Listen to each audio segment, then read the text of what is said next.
నీకు తెలిసి తెలియకుండా నువ్వే నేర్పిస్తున్న వాళ్ళకి. కొంతమంది ఉంటారు, నోరు తెరిస్తే బూతు. మరి వాడు వాడు మరి తెలియదు, కనీసం వాడు మనుషులు కాదు నాకు అర్థం కాదు. నోరు తెరిస్తే బూతు. ఏం నేర్పిస్తున్నావు నువ్వు ఇలా ఉండి సమాజానికి కానీ బిడ్డలకు కానీ ఇలా బూతులు మాట్లాడుతూ? అంటే వాడిని కూడా నేర్చుకోమని చెప్తున్నావా? అరే నీకు 30 సంవత్సరాల వయసు వచ్చి, 60 సంవత్సరాల వయసు వచ్చి, 40 సంవత్సరాల వయసు వచ్చి నువ్వే కంట్రోల్ లేకుండా, నీ నోటికి అదుపు లేకుండా, అదుపు లేకుండా మాట్లాడుతున్నావు, బూతులు మాట్లాడుతున్నావు. ఏం నేర్పిస్తున్నావు నీ మనవళ్ళకు, నీ కొడుకులకు, నీ బిడ్డలకు? నోరు జాగ్రత్త. నువ్వు వాళ్ళకి సాయం చేయకుండా పర్లేదు, వాడిని పాడు చేయకు. నీ బూతుల వల్ల వాడు ఎఫెక్ట్ అవుతాడు, వాడు నేర్చుకుంటాడు. పదే అదే మాట వాడుతూ ఉంటావు, ఏదో వాడుతూ ఉంటావు బూతులు. వాడు నేర్చుకోడా? నీతో తిరుగుతున్నవాడు ఆ మాత్రం జ్ఞానం లేదా నీకు? అరే నలుగురిలో ఉన్నాను, ఉంటాడు వాడు, 100 మందిలో ఉన్నా సరే వాడికి బాబోయ్ వాడితో మాట్లాడటం కష్టం. నీ నోరు నీ ఇష్టం, నువ్వు మాట్లాడుకో. కానీ నీ వల్ల ఇంకొకటి ఇబ్బంది పడుతున్నాడు కదా, నీ వల్ల ఇంకొకటి నేర్చుకుంటున్నాడు ఆ బూతులు.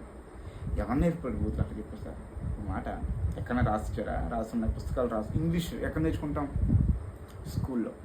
మ్యాథ్స్ ఎక్కడ నేర్చుకుంటాం? స్కూల్ బుక్స్లో. హిందీ ఎక్కడ నేర్చుకుంటాం? స్కూల్ బుక్స్లో, లేక lab, whatever it is, whatever we are learning ఎక్కడ నేర్చుకుంటున్నాం మనం? స్కూల్లో. మరి బూతులు ఎక్కడ నేర్చుకుంటాం? ఏ స్కూల్లో ఏ టీచర్ నేర్పుతున్నారు బూతులు? నువ్వే కదా. నువ్వు నాడింగా మాట్లాడితే అబ్బాయి అమ్మా, నువ్వు నాడింగా మాట్లాడితే, నీ నోరు అదుపులో పెట్టుకుంటే, ఆ నోటికి కాస్త తాళం పెట్టుకుంటే, నీ పక్కింటోడు, నీ బిడ్డలో, నీ మనవుల్లో, నీ మేనల్లుళ్ళు, కొంతమంది అంటారు మాయలు, గొప్ప మేనమామలు ఉంటారు, కొంతమంది మేనమామలు. ఇంకా నోరు తిరిగితే ఇంకా ఆ మాటలే.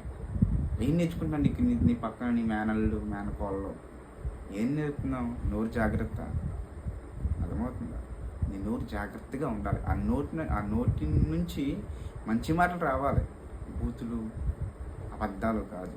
జాగ్రత్త. ఎందుకంటే నీ వల్ల ఒకడు మంచి నేర్చుకోకపోయినా పర్లేదు, నీ వల్ల ఒకడు పాడైపోకూడదు. అది గుర్తుపెట్టుకో ఒకసారి. అంత కదా నోరు, దేవుడు నోరు ఇచ్చాడు కదా అని చెప్పి పడిపోకు, చెడ్డ మాటలు మాట్లాడుకో.